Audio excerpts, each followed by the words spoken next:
So what's going on? We're back in Utah. We're going to ride the Casto Canyon Trail again. Now, for those of you that don't know, where is Casto Canyon? Now, it's not part of the Paiute Trail system, but if you're down riding the area, the Paiute Trail area, I suggest you come down here to ride Casto Canyon. It's pretty amazing. But how do you get to it? So from Panguitch, 89 kind of takes a sharp turn and heads directly east out of Panguitch. You follow Highway 89. Did I say Trail 89? Highway 89 out of Panguitch for maybe 5 miles, and you'll see the intersection to Highway 12. Take Highway 12, so it's a left turn onto Highway 12. 1.8 miles on Highway 12, you will see the sign that says Casto Canyon. So the sign's on the right, turns on the left, and there's a big parking area right off the highway where you park. And from that parking area to here, it's about 3 miles. Now you can trailer up to here and you can park here at the trailhead, but for us it doesn't make sense to drive our truck down a gravel road with Molly on the trailer. So yeah, there's a big parking area right off the highway. That's where we unload and we just ride up to here. Now, we have been to Casto Canyon once before. Yep. He had his four-wheeler and I was riding the side-by-side, but we've gotten a couple of things to improve our videos, and so we wanted to make another video, a better video, and we'll see how it turns out. And this really is an amazing trail. So it's gorgeous. We wanted to ride it again, and we thought, well, let's film it again. Yeah. And we'll see if we can do it better. But yeah, Casto Canyon. Here we go.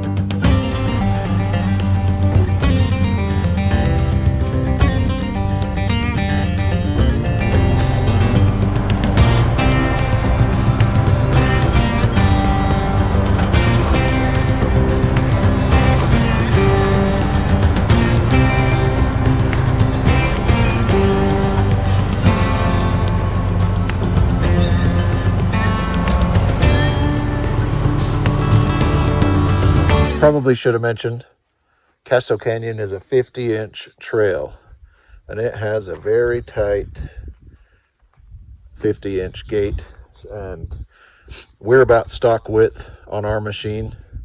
So if you're much wider than stock width, you're not going to fit through that gate. But yeah, it's fenced all the way along. Yeah, and this gate right here is for horses. It's not for you, and it's not for your machine. 50-inch trail, there's signs. Yeah.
So welcome to Casto Canyon. Again, we've done a video of Casto Canyon before, but like we said in the intro, we kind of wanted to try and do a little better. But this is one of those videos, like the Max Reed video that we just put out, that we're going to basically show you this trail from one end to the other. Yeah, like a full-length video. So it's we didn't film every foot of this trail like we did with the Max Reed, but dang near. Yeah, from the start to the finish, and to at least give you guys a good point and a good view of the video or of the trail from the beginning to the end, so you could see what you're up against. And it's not a difficult trail. No, not at all. It's actually pretty easy. It's the scenery that gets you to come down here and ride it. You know, and I've said it a million times. Like, I mean, we've all seen pictures of southern Utah. I mean, everybody knows, at least has a picture in their mind of what southern Utah looks like. Yeah.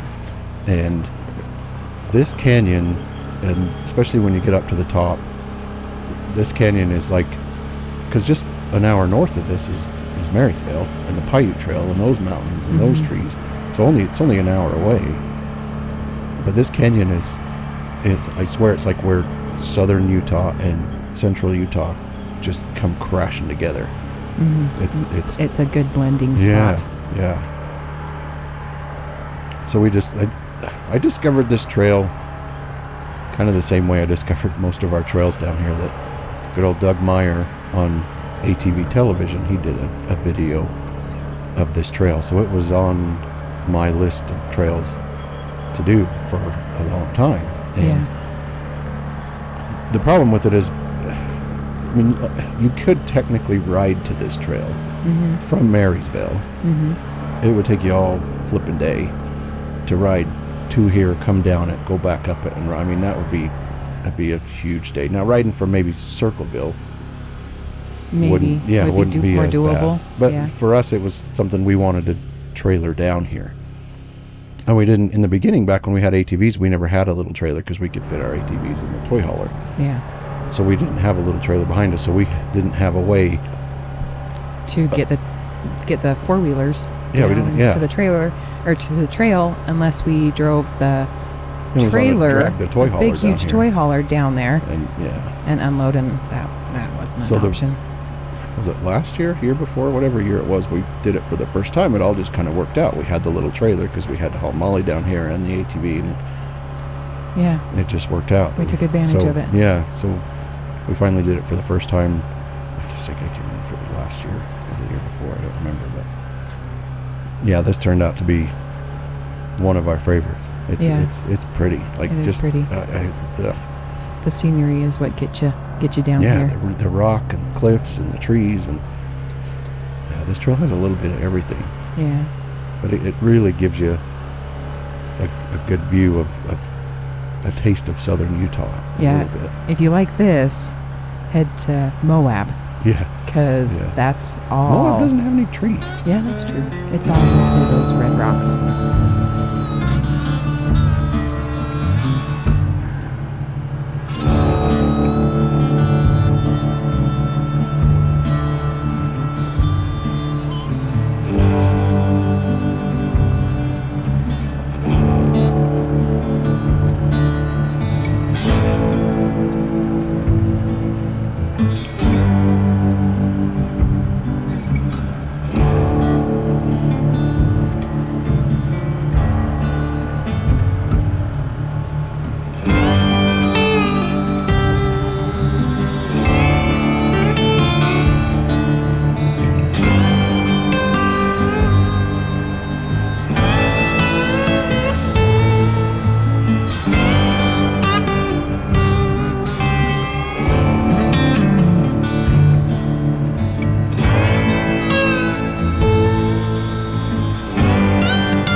we talked a little bit about, this is our second time doing this trail.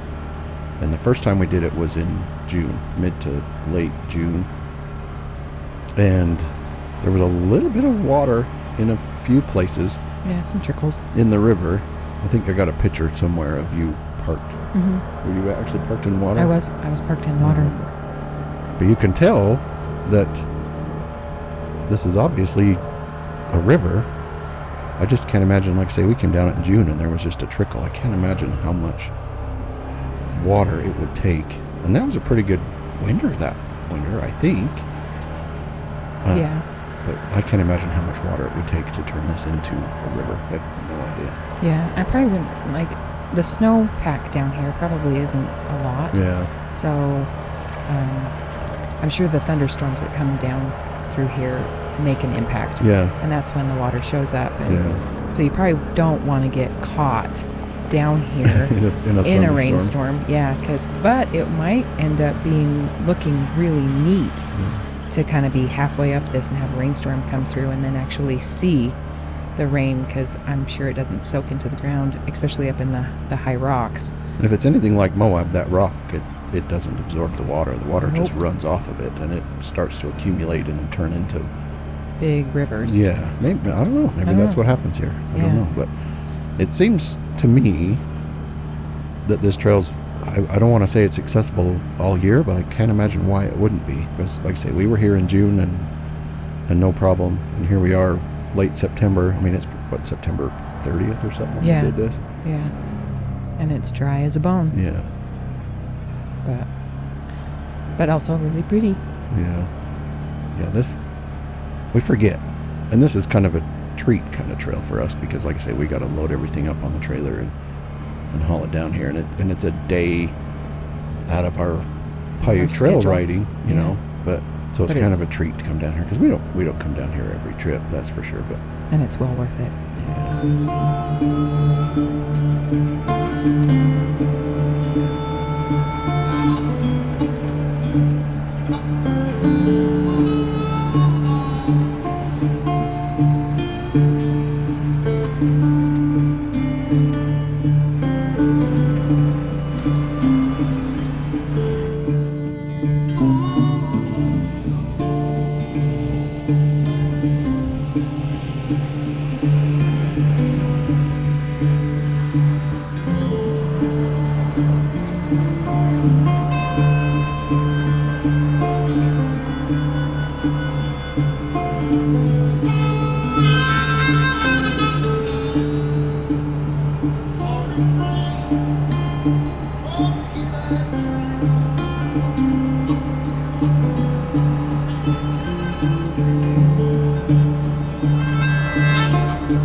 So this trail, riding this trail and being close to Panguitch has made me want to go and look into like Bryce Canyon and go maybe ride some trails over there and kind of do some exploring over in that area.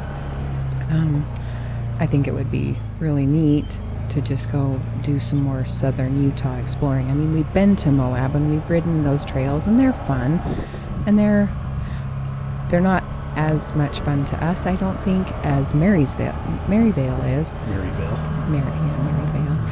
Marysvale, sorry. But we really like the mountains. We like riding through canyons. We like the pine trees. I don't like obstacles. And that's kind of the way Moab is. I mean, Moab has some views that are amazing. You're not going to see anywhere else. But we're canyon riders, I think. Yeah, I'm not one of those people that go, you think we can get up that? Yeah. And Moab is a lot of challenge. You think we can get up that? Yeah. I mean, it's beautiful. Yeah. But it's not really our style. We've done it. I like doing that as a spring break. Cabin fever buster trip. Yeah, getting out and getting the machines out and riding and getting a beginning of the season type of breakout. But maybe Bryce Canyon area might be a different idea. I think our neighbors have done the Bryce Canyon area, and it seems like you can't ride in Bryce Canyon. I don't know. But he was saying there's plenty of riding around it, and then you get some different views around it. Like instead of being in it and looking up, you're on top looking down kind of thing, the way he explained it. That might be worth checking out in the spring. Yeah, as a cabin fever break. But and like I said, it's 25 miles away, Panguitch from Bryce Canyon. Yeah, it's not that far. You're kind of all down in that area. Yeah, in fact, it's kind of once you. In the beginning, I talked about how you leave Panguitch and you go kind of east at 89 and you turn on Highway 12. Just where you turn off onto this Casto Canyon Trailhead, you can see 2-3 miles, 4 miles up the highway that it goes straight into the Red Rock. It looks like a really pretty highway, that Highway 12. Yeah, that would be fun to go. Just drive through. It's a road trip. Yeah, it's a road trip. Yeah, we end up turning off that highway right as things start to get interesting. Yeah. But Utah's pretty amazing. It's diverse. It's amazing how diverse Utah is. You know, from southern Utah to eastern Utah, around Moab area, central Utah, and northern Utah. I mean, it's a pretty diverse place. It's kind of neat. I had a guy ask me once he asked me, I think in the comments of the last Casto Canyon video, why is there a 50-inch gate and the road is clearly big enough 100 feet wide, a semi-truck. It's like I don't know. I don't make the rules, but it is what it is. Then when you're driving in the riverbed, it's plenty wide. You could drive a semi-truck down it, 2 semi-trucks side by side. But as you've seen in parts of the trail, it's tight. Yeah, it's you have to wind between the ponderosa pines. But it's one of those things. Yeah, it's a 50-inch gate and a 1,000-foot wide canyon, but I don't make the rules. We just try to follow and find the 50-inch trails. Yeah, that's what we're all about. Yeah.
So this coming up here is where the trail splits. The off to the right is it's a hiking trail. Hiking, horseback, mountain bikes, that kind of thing go off that direction. But us motorized folks, we have to keep left and head up the main trail. And this is usually about where we stop and have lunch. Somewhere in this little piece right through here. Yeah, that hiking and biking trail is pretty popular. I'd like to go on it, but I'd probably just be doing it by myself. And then be sitting down at the bottom drinking beer waiting for you to get back. Yeah. And then you'd have to drive me back to the truck. Oh my. Then you'd have to drive the truck home. Oh my. Sounds like way more trouble than it's worth. Yeah, so probably no hiking for me, but it is popular.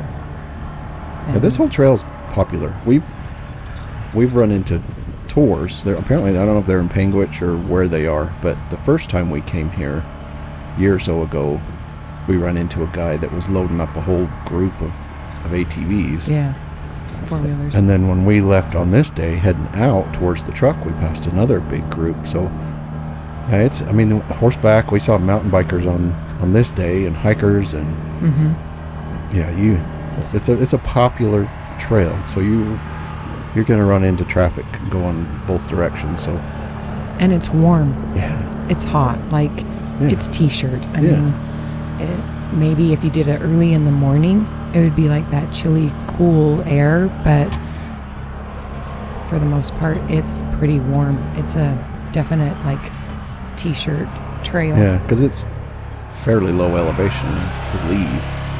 I mean, there's a little bit of a climb at the end, but it's fairly low elevation the whole way, as far as I can tell. Yeah.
So I really hope that you guys like these long format style of videos. It's kind of something we've always thought about doing. I usually keep my videos at 10, 12, 15 minutes. And I just don't know that people are willing to sit through a half-hour long video. But I think a lot of people are interested in seeing what the entire trail looks like, not just little clips that I choose to pull out and show you. Highlights. Yeah. So I hope you guys enjoy these long videos, and I mean, they're a little bit more work put together and take a little more time, and my computer But like you said, hates them. like it gives you a good idea of what the full trail looks like. Yep. And you know where you're going. And if you watch the video and then you go down there and ride the trail, you know how long the trail is. And this trail, for instance, is 7.4 miles long from the beginning to the end. And it's essentially in real time. There's a few things chopped, kind of missing here and there, but the video's however long the video is, and that's if you were to just drive it straight from bottom to top, that's about how long it'll take you. Take you about half an hour. Yeah. But we like to take our time, obviously. We go slow and take our time, and this part of the trail, the ending part of the trail is fun, funner. It starts to open up. Yeah, it opens up. The trail becomes more loopy and fast-paced, and you can go faster, and you don't have to worry about slowing down and going down into the riverbed and then going up, and you're not really having any harder obstacles. Like, there's no hard obstacles to begin with anyway. Right. But this one's more smooth, more like a roller coaster, and you can pick up your speed and you can go faster, and it's a lot funner. Yep. I mean, another thing you'll start to notice now is the color of the rock and the dirt starts to change. It starts to turn from this red to white. And this is how and it's by the time you get to the top, it's all white. I mean, this is where you really start to kind of see the middle Utah coming back. And from here, it's up. You're going up out of the canyon up to the top. But everything changes. The dirt, the rocks, the trees. Yeah, you'll start to see that happen now. Yeah, it's fun. It's pretty. And I talked a little bit about how I discovered this trail, from Doug Meyer and things like that. And he doesn't do videos anymore. He hasn't done them for a while. But when I started researching places to ride and places to go, I would get on YouTube and I would look, see if there was videos of some of these trails that I wanted to do.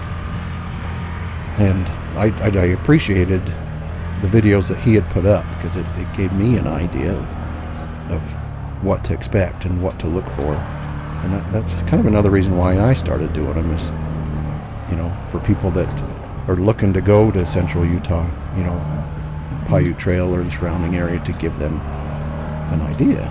Yeah, and it's kind of scary when you don't know what you're in for, and you don't know if your machine can handle it.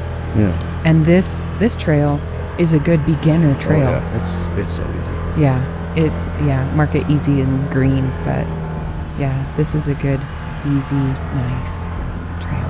Yeah. We like this trail.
So that's it. This is the top of the 50-inch section of Casto Canyon. From here you have a few options. You can go about a mile and you'll actually hit the O1 of the Fremont Trail system, and from that you can go anywhere. And I guess technically you could ride from the Paiute Trail to here and ride this, but it would be an all-day adventure. It is possible. There's also a couple miles up, there's a left-hand turn that goes up to, I think it's Peterson Point. Some really pretty overlooks up there. That's cool. But yeah, that's it. That's the top of Casto Canyon. And I hope you enjoyed this video. that's all you're going to say. Been standing here for 10 minutes and you're going to say, yeah, so. I don't know what else to say.